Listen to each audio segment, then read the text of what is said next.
So we've been in NBA mode for the past month or so, but I think we got to switch it up.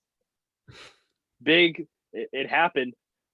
Julio got traded. It was for second round pick and some other things, but mostly the second round pick is what stands out. He got traded to the Tennessee Titans. So you got pretty impressive trio in Derrick Henry, AJ Brown, and Julio Jones. First, I got to ask though, as a Seahawks fan, how much does this hurt? It hurts. It definitely hurts. Definitely hurts. Yeah. I'm trying to think, like, having Julio is definitely, like, we were this close to getting him too, because, like, in the talks, everything was like, I heard like things were almost like set too. And just like, okay, I guess Titans swooped in last minute and really just took and snatched our hearts away. But no, I mean, if he was on the Seahawks, it would have been pretty good. It's been really damn good. I think because that would have been amazing. I mean, we got to talk about the Titans, of course, but just in our fantasy world, you got Julio Jones and DK Metcalf as the two X receivers, but that opens up for Tyler Lockett to like ball out. Like Tyler Lockett could be in the slot and ball out. So anything else you want to add before we talk into like what this means for Tennessee and Atlanta and all that? Well, I mean, in terms of trade details, I'm pretty sure this is correct. It's Julio Jones and a future 6th-rounder for a 2nd and a 4th-round pick. So that's what you're looking at in terms of trade. Yeah, I guess we can dive into the Titans. So, yeah, what do you think? So here's as the Titans, this I think this is a good move for Titans to make. I know there's a lot of NFL memes going around like, the scores are going to be like 60-30. Like it doesn't matter if you add more weapons or if you add like Julio Jones. The defense is still quite bad at Tennessee. But I think it's important because they lost Corey Davis, and I'm thinking. Think about Derrick Henry, right? He's already shouldered so much burden, so much of the load these past years, 2 years especially, with LaFleur coming in, right. And it's it can be so taxing on him. And if you don't have that many receivers, sure, Arthur Smith is gone, but I'm assuming they're going to run a similar play action style offense. The point is the boxes are going to be loaded even more. Like no one's going to buy to play action if they can just double team AJ Brown. I mean, of course, like it's not like the other receivers have like zero like talent. Of course they do. They play in the NFL. They can make some catches if unguarded. But for the most part, the talent drop off is kind of huge now. If we weren't to get Julio Jones, there's no Jonnu Smith. There's no there's no Corey Davis. With all that in mind, that if you could just double team double team AJ Brown, load the box, that offense was like going to be low, like in my opinion, somewhat stagnant, right. In relatively. So having Julio Jones is just another weapon that they have to guard so that they can't necessarily always double team AJ Brown. And that'll open up the box as well for Derrick Henry. If you play low and 8 men in the box, they can just play action fake and then just Julio Jones could, he's still talented. I mean, even though Julio Jones is quite old and, people might say, well, we're overblowing it. Like, he might be somewhat washed up. Calvin Ridley had like a better season than Julio did last year. I still think he's super talented. You still take a shot on him. He's one of the best receivers since this is not hyperbole. This is one of the best receivers since like Randy Moss, like in this era. He's as AJ Brown called it, like he's the GOAT receiver of our era. So this is the same one with Antonio Brown, Odell Beckham, DeAndre Hopkins. We can go on and on about this, how much talent we've had in receiver, but Julio's been up there as like the best. Yes. Yeah. Well, with Larry Fitzgerald up there. So it's I think Julio's just, I guess they're different eras. Point is, he still has a lot in the tank. And I think this also, AJ Brown could further develop. And alongside Julio Jones. So I like this move from the Titans standpoint.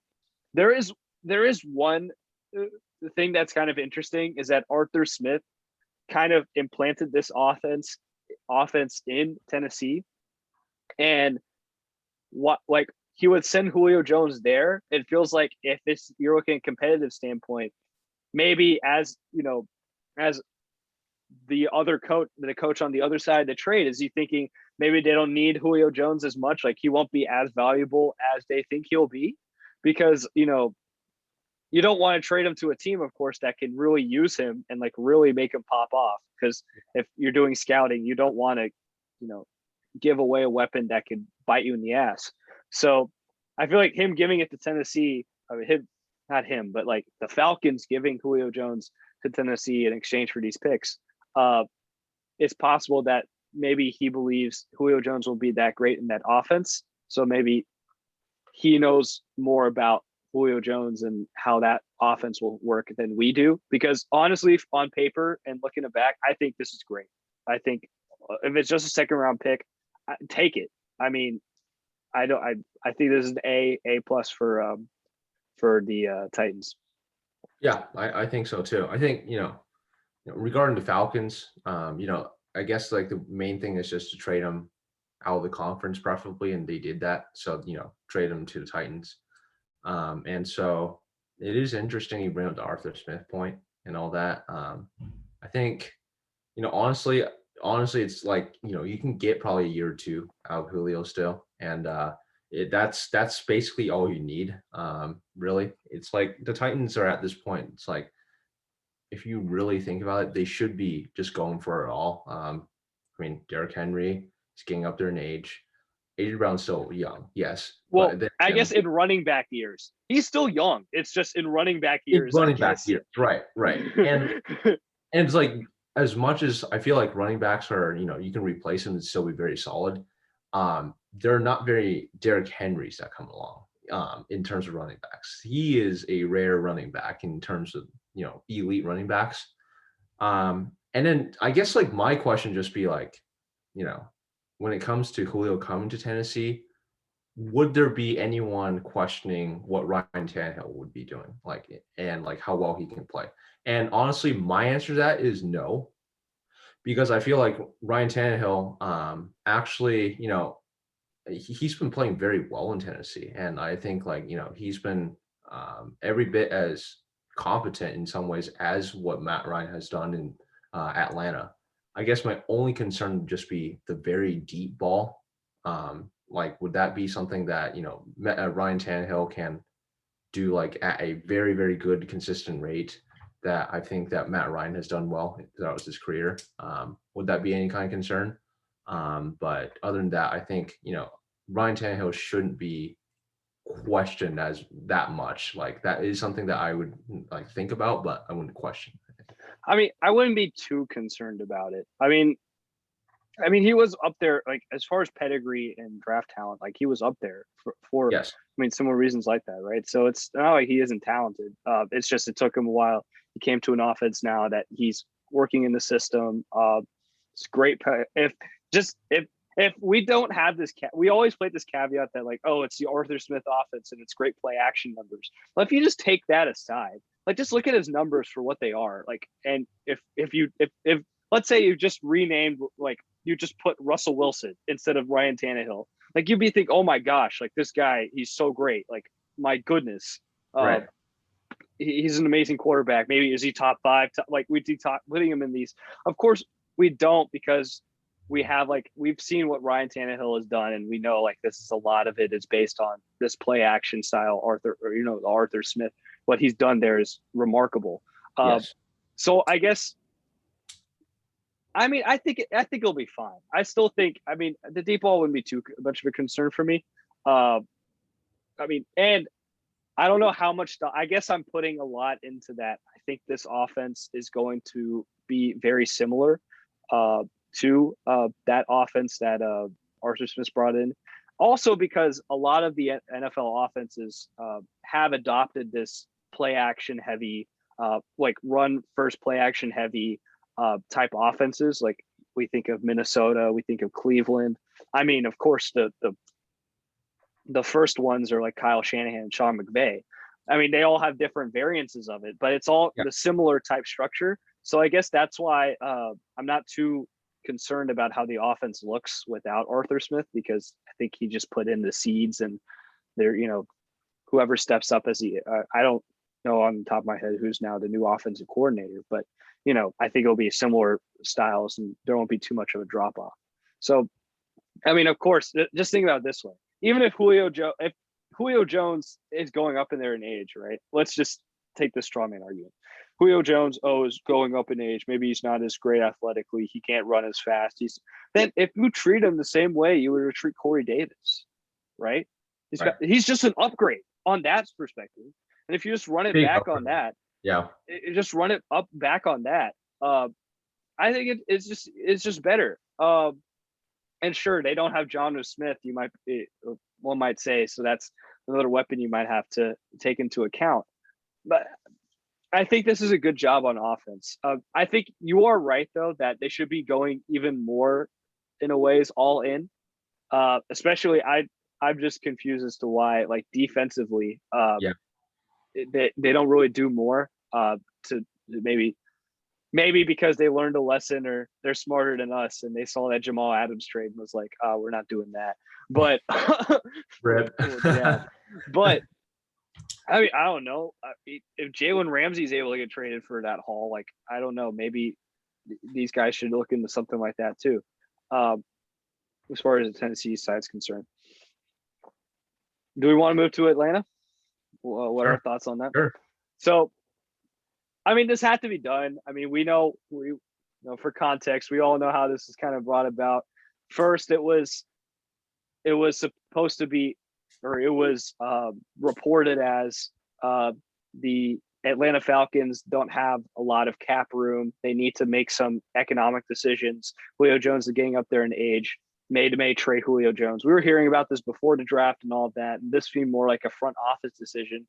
Then, the phone call that shook the sports world. This man, Shannon calls this man up, kind of dirty, and is like, how you doing? How you doing, my nephew? This is your favorite uncle. About you and that Dallas Cowboys sweatshirt. It's like, no, I want out of there. I want out of Atlanta. Well, he didn't say Atlanta. It's like, what are you thinking? You're leaving Atlanta? It's like, I want out of there, man. And of course, there's other superfluous in that conversation about not going to Dallas. Sorry, Cowboys fans, but I mean, he's kind of true. Also, he wouldn't fit in Dallas. But so with that in mind, Yes. Atlanta kind of had to trade him. That getting back to this point, Atlanta kind of had to trade him.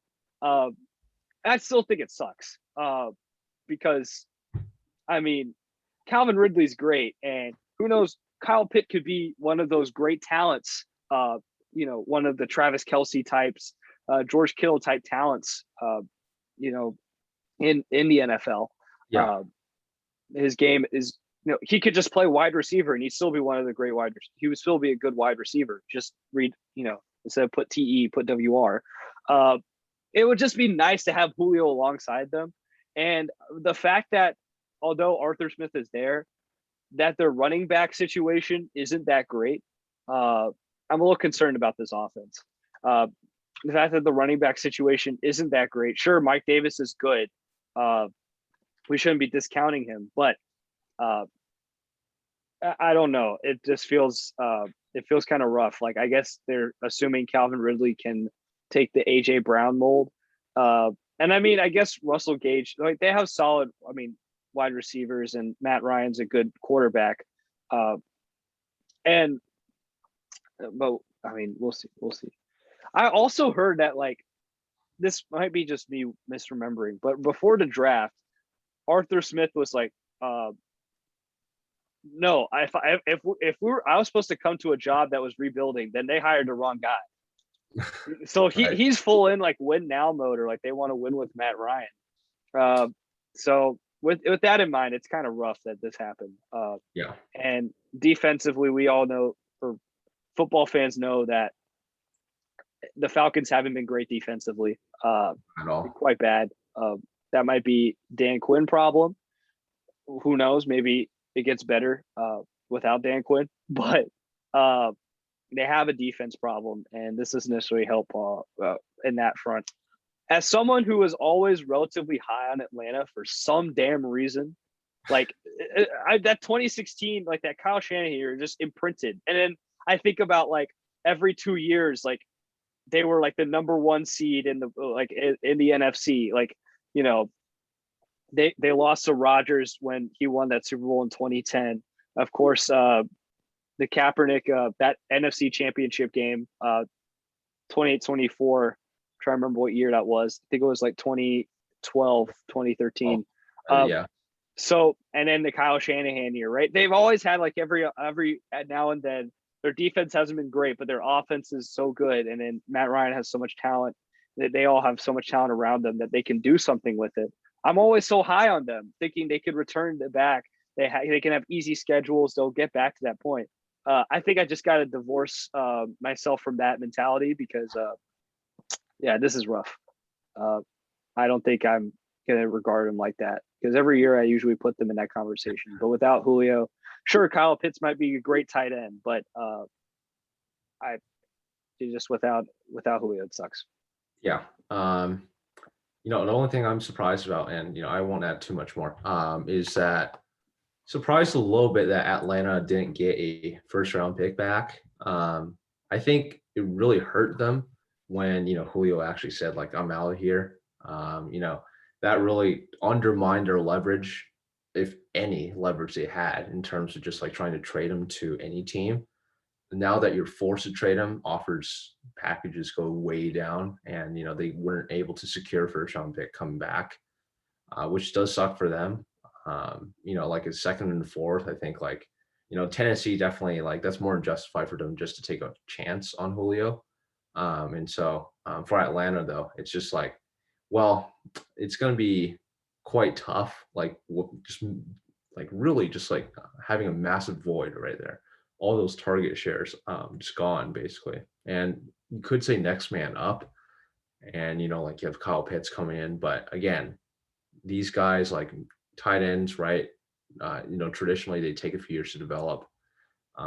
Even if Kyle Pitts does like a George Kittle kind of year, that's amazing. But I feel like Julio Jones, again, like we've been saying, he's like one of the best wide receivers this generation's ever seen, period. And so I thought that Arthur Smith also had some plans with like Julio Jones being in the in the lineup and like developing schemes and kind of plays for him and like really just like taking this Atlanta offense to another level because he is an offensive minded kind of coach.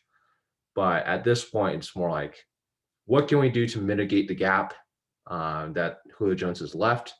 And then how can we try to shore up the defense at this point, which is it's pretty bad. I think, you could blame Dan Quinn for some of it, but I think that defense is just really, really bad. Like, even a good defensive coach will have some time to struggle with how bad, like how little personnel there is available on that side.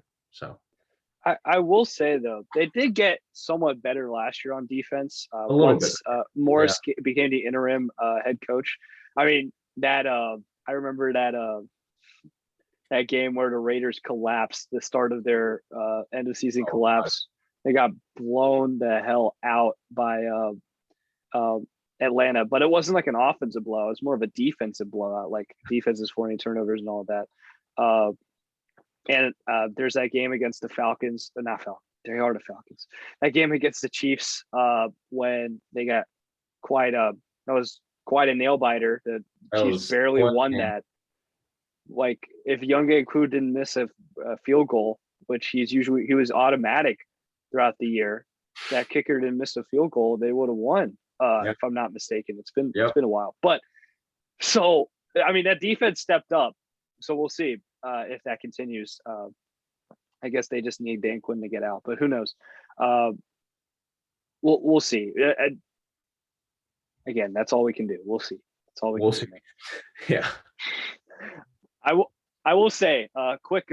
I let you have your Seahawks moment. I'm upset as a Patriots fan. I guess now. I mean, here's the thing.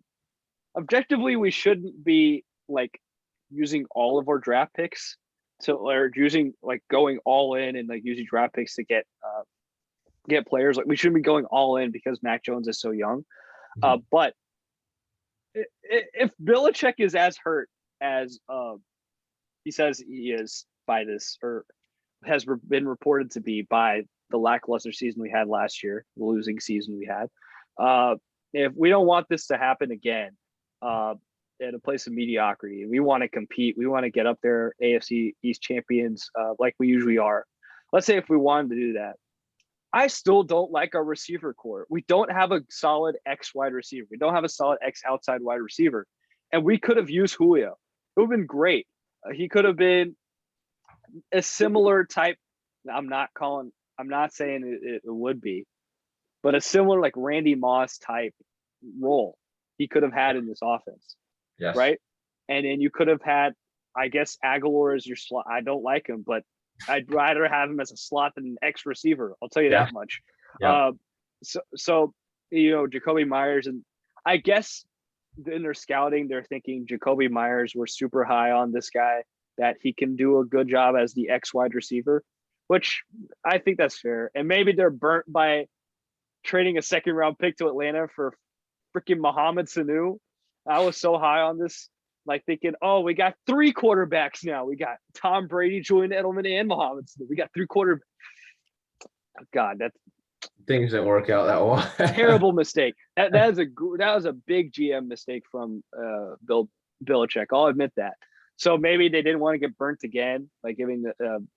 But Julio is just completely different than Sanu. I don't know. I'm just a little upset by it. Just thinking our offense is going to look hella janky, in my opinion. And I mean, hey, that's the beauty of Josh McDaniels and Belichick. They'll figure it out, even if it's hella janky.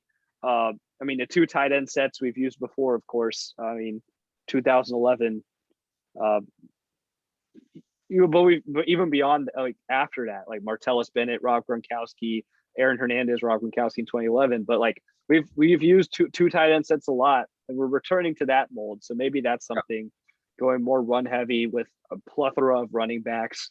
And so maybe I should still be relatively high on it. I've been so captured by these NBA playoffs that I haven't been able to really comprehend this for my team and think about my team as much as I usually do in the off season. But I still think this hurts. I will just say I would have liked Julio Jones on your team. It would have been nice, especially because Julio wanted to play with Cam Newton. Like that was what was reported. And Julio wanted to play with Cam Newton. That hurts. That does hurt. So that hurts even more when like he wanted to be here. We had a shot. Disappointment, but such is life. Such is life. Yeah.